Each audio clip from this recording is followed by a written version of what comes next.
بسم اللہ الرحمن الرحیم۔ السلام علیکم ناظرین، میں ہوں فرانسس سلیم اور میرے ساتھ موجود ہیں حافظ اختر حسین صاحب۔ امید کرتا ہوں کہ آپ جہاں بھی ہوں گے خیر و عافیت سے ہوں گے۔ اللہم صلی علی سیدنا و مولانا محمد و آلہ و صحبہ و بارک وسلم۔ ناظرین، ڈونلڈ ٹرمپ نے 20 جنوری کو حلف اٹھایا اور حلف اٹھانے کے بعد آج 28 جنوری ہے۔ تقریباً 8 دن میں اس نے ایسا تہلکہ مچا دیا پوری دنیا کے اندر حافظ صاحب کہ جو اقدامات کر رہا ہے اس سے ہر بندہ ہل کے رہ گیا۔ ایک قسم کا اس نے زلزلہ پیدا کر دیا کہ جو اقدام اٹھا رہا ہے، جو دستخط کر رہے ہیں، چاہے وہ اس کی ڈیپ سٹیٹ ہو اس کے حوالے سے دیکھا جائے، چاہے وہ کوئی کسی دوسرے ملک کے حوالے سے ہو، کوئی بھی اقدام یا کوئی آرڈر جاری کر رہا ہے اس سے پوری دنیا کے اوپر جو ہے نا وہ زلزلہ ایک قسم کا آ رہا ہے۔ اب ایسے ہی ایک قدم اٹھایا اس نے، قدم کیا، اس نے اپنی کیمپین کے اندر کہا کہ جو تارکین وطن ہیں ان کو میں آتے ساتھ نکالوں گا، اور ایسا ہی ہوا کہ 2 روز پہلے جو اس نے طیارے بھیجے مختلف ممالک کے اندر، اور اس میں سر فہرست میکسیکو ہے، گوئٹے مالا ہے، اور اس کے بعد کولمبیا ہے۔ اب ان کے جو تارکین وطن تھے ان کو انہوں نے فوجی طیاروں کے اندر بھیجا تو انہوں نے واپس کر دیا، لینے سے انکار کر دیا۔ تو ڈونلڈ ٹرمپ صاحب نے جناب 25% ٹیرف لگا دیا کولمبیا پر، بالکل ان کی جو مصنوعات ہیں ان کے اوپر۔ تو پہلے تو جو ان کے صدر گستاو ہیں کولمبیا کے، انہوں نے تو پہلے کہا کہ بھائی، ایک تو انہوں نے انکار کر دیا طیارے لینڈنگ کرنے سے، اور دوسرا انہوں نے کہا جی کہ آپ نے اگر ہمارے 25% ٹیرف لگایا ہے تو اب ہم بھی ٹیرف لگائیں گے۔ بالکل، لیکن ایسا کیا ہوا کہ اتوار کے روز صدر کولمبیا نے جو گستاو پیٹرو، انہوں نے وہ اپنا جو اعلان کیا تھا وہ بیان واپس لے لیا، اور اس کے بعد انہوں نے کہا جی کہ ہم پروکار طریقے سے اپنے جو ہمارے شہری ہیں تو ان کو ہم اپنے ملک میں لائیں گے۔ اب وجہ یہ بتائیں کہ غیر قانونی اتنی بڑی تعداد میں امریکہ کے اندر کروڑوں کی تعداد میں بتایا جا رہا ہے کہ لوگ وہاں پوری دنیا سے وہاں جو ہیں وہ اس پہ رہائش پذیر ہیں۔ اب ایک طرح سے تو ٹرمپ ظاہری بات ہے اس نے اپنے ملک کو دیکھنا ہے، اپنا فائدہ دیکھنا ہے۔ تو کولمبیا کے معاملے کو یا میکسیکو یا گوئٹے مالا یا دیگر ممالک جو ہیں، اب وہ آہستہ آہستہ وہ کہہ رہے ہیں کہ ہم تارکین وطن جو ہمارے ممالک کے شہری ہیں ان کو ہم واپس لیں گے۔ اس سارے تناظر کو آپ کیسے دیکھتے ہیں اور اس کے پریشر ٹیکٹس جو ہے وہ کیسی ہے؟ ہاں، یہ بڑی بہت ہی دلچسپ ٹاپک ہے، اور پھر جس شخصیت کے بارے میں ہم بات کر رہے ہیں وہ تو خود ایک نمونہ ہے۔ آپ اندازہ لگائیں کہ آپ نے کہا نا کہ زلزلہ آیا ہوا ہے، میں کہہ رہا ہوں کہ جس دن الیکشن وہ جیت گیا تھا نا وہ زلزلہ تھا۔ حلف اٹھانا یہ اس کے آفٹر شاک سے ٹھیک ہو گیا، اور زلزلہ تھا 8 ریئیکٹر سکیل پہ، ٹھیک ہو گیا۔ اب یہ ہے کہ آفٹر شاکس وہ آ رہے ہیں، کیونکہ اس نے اپنے جو عزائم ہیں، اس نے جو اپنا پروگرام ہے، اپنے عوام کو اس نے بتا دیا، اپنے ووٹرز کو بتا دیا کہ بھائی میں کرنے جا رہا ہوں۔ اچھا، لوگوں نے اس کو سیریس نہیں لیا، کہتے یار یہ بیان بازی، ایک پاپولسٹ ہے، ایک لیڈر ہیں۔ اور اس کے بعد یہ 4 سال پہلے بھی اس نے یہی حرکتیں کی تھی، جب اس نے نارتھ کوریا کو ڈرانے کی کوشش کی۔ نارتھ کوریا کے جو لیڈر ہے کم جونگ ان، اس کو راکٹ مین تک کہا کہ اب ہم آ رہے ہیں، ہم آپ کو، لیکن وہ پھر بعد میں ان کی ٹرمپ کی اپنی جو ٹیم ہے انہوں نے پھر اس کو ناکام بنا دیا، وہ نہیں ہو پایا۔ ساؤتھ امریکہ کا جو ایشو ہے، کیونکہ وہ امریکہ کا بیک یارڈ ہے، ٹھیک ہو گیا، اور ساؤتھ امریکہ کا دنیا کا تو بدماش ہے، لیکن ساؤتھ امریکہ میں مطلب اس کا تو کوئی مقابلہ نہیں ہے۔ اگر اس کی بدماشی کو جس کو کہتے ہیں نا مطلب ٹکر دینے میں، وہ دنیا کی 2 طاقتیں ہیں اس میں، یعنی اگر 2 اس کے مقابل دیکھیں تو ایک صدر جی ہے اور ایک صدر پیوٹن ہے۔ وہ دونوں امریکی اس کا بیک یارڈ ہے، نہیں وہاں نہیں ہے، وہ ایشیا میں ہے۔ اور یہ جو آپ بیچارے میکسیکو کے آپ ذکر کر رہے ہیں، میکسیکو اور ساؤتھ امریکہ کے جتنے بھی ممالک ہیں یہ ہمیشہ سی آئی اے کے رحم و کرم پہ رہے ہیں۔ سی آئی اے نے وہاں پہ بے تحاشا کھوز کیے۔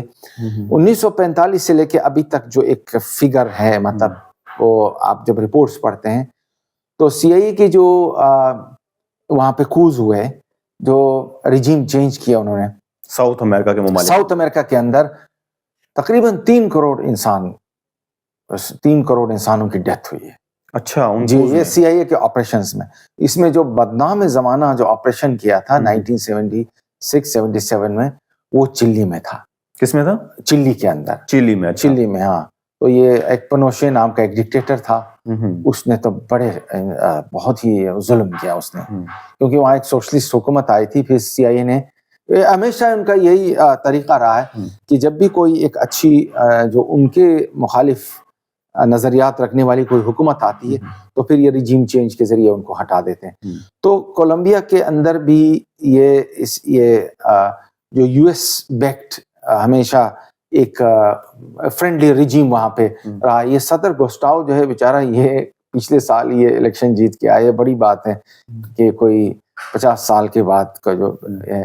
تو وہ اس لیے اس نے ایک دم سے ہتھیار پھینک دیے, کیونکہ ان کے جو سب سے بڑی جو مارکیٹ ہے, جو ان کی جو مصنوعات ہیں وہ جو بیچتے ہیں, اس میں مشہور زمانہ کافی ہے. تو کافی ان کا تقریباً 47 to 51%. اب یہ رپورٹ میں نے پڑھی کہ مارکیٹ جو ہے وہ ان کی کافی, اس سے تو کئی مطلب بلین ڈالرز کی ان کو کمائی ہو رہی ہے. اور اگر وہ امریکہ کہہ دے کہ ہم نے آپ کے کافی پہ ہم نے بین لگا دیے, تو پھر وہ جو ایک دم سے ٹیرف کا کہا, اس کے بعد ایگزیکٹلی اس نے دھمکی دی, اگر وہ اس کو امپلیمنٹ کرے تو پھر ظاہر ہے کہ پورا سسٹم, پورا سپلائی چین ہے نا, وہ ظاہر ہے کہ وہ ڈسرپٹ ہو جائے, اور پھر یہ پورا ایک سسٹم آپ سمجھ لیں کہ وہ خراب ہو جائے گا. تو اسی لیے صدر گوسٹاؤ صاحب نے, انہوں نے پھر ہتھیار پھینک کے کہا کہ ٹھیک ہے چلو صلح کر لیتے ہیں. اس میں ایک فیس سیونگ کے طور پہ انہوں نے کہا ٹیرف لگائے گا, ہم تو لگا نہیں سکتے. دھمکی خیر شریف آدمی نے دے دی کہ میں ٹیرف لگاؤں گا. یہ بھی بڑی بات ہے کہ ایک جو دنیا کا ایک جو ہے وہ بڑا ملک امریکہ, اور اس کے صدر کو یہ جواب دینا کہ میں ٹیرف آپ پر لگا دوں گا. ایگزیکٹلی. تو اس کے بعد جو بھی ہے, اس نے کیا کیا, ٹرمپ کو نے غلط ریڈ کیا. اس نے کہا کہ میں ٹٹ فار ٹیٹ ذرا جاتا ہوں, لیکن اس کو اندازہ نہیں تھا کہ ٹرمپ حصہ تک سیریس جائے گا. اور پھر آپ کو پتہ ہے ایک ٹویٹ سے پوری مارکیٹ جو ہے, دنیا کی مارکیٹ ہے, اس میں ہلچل پیدا ہوتی, اور مارکیٹ کے اپنے ڈائنامکس ہیں جس کو ہم وہ اس طرح نہیں ہے کہ بلیک اینڈ وائٹ کے اندر نہیں, یہ بڑی بہت ہی سینسیٹیو معاملہ ہوتا ہے. تو اسی لیے وہ مارکیٹ ڈسرپشن, اور پھر ان کی سپلائی چین, اور پھر جو بلینز آف ڈالرز کی جو گڈز وہ بیچتے ہیں, اس میں لیٹن امریکہ کی اور بھی بہت سارے جو پروڈکٹس ہیں, منرلز ہیں, بہت کچھ ہیں. لیکن خاص طور پہ کولمبیا کے پاس جو دنیا کی بہترین جو ہم کافی کہتے ہیں وہ بہت مشہور ہے.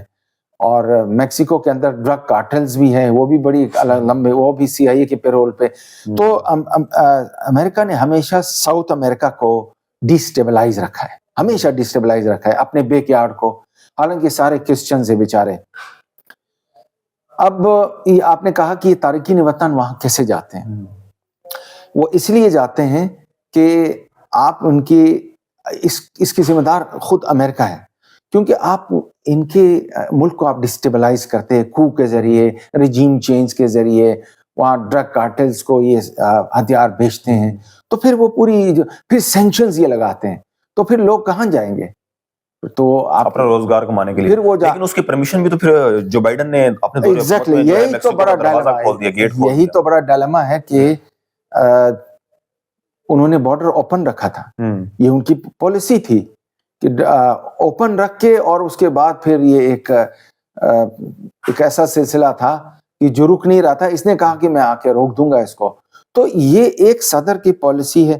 اب اس کو ریورس کرنے کے لیے ایکسٹریم پوزیشن پہ جا رہے ہیں. جب اب آپ نے کہا کہ گوئٹیمالا سے بھی جو ہے وہ طیارے, ظاہر ہے کہ چارٹر طیارے سے وہ لے کے جا رہے ہیں. اسی طرح آپ پناما ہے, پناما کے بالکل جو صدرن اس پہ ہیں, ٹپ پہ ہیں, وہاں پہ میکسیکو ہے. تو وہ میکسیکو سے پھر اوپر کی طرف نکلتے ہیں, پھر کیریبین سے پھر وہ جا کے وہ میکسیکو, پھر میکسیکو جو ہے وہ پھر امریکہ کا بارڈر ہے. تو یہ اس لیے ٹرمپ نے اب ان کو روکنے کا فیصلہ کیا ہے کہ اب میں نے جو غیر قانونی جو آتے تھے, بائیڈن نے جن کو فری پیسج دیا تھا, اس کو اب ہم روک دیں گے, اس کو روکیں گے. اور دوسرا جو ہمارے ملک کے اندر یعنی کہ امریکہ کے اندر جو لوگ موجود ہیں غیر قانونی طور پر, ان کو وہ واپس. اچھا, ویسے مزے کی بات یہ ہے, ہمارے جو ناظرین ہیں ان کو لیے اتنا بتا دیں کہ ٹرمپ صاحب بھی خود وہ انڈیجینس یو ایس سرزمین کے وہ باسین نہیں ہے. وہ یہ جب کالونائز کیا برٹن نے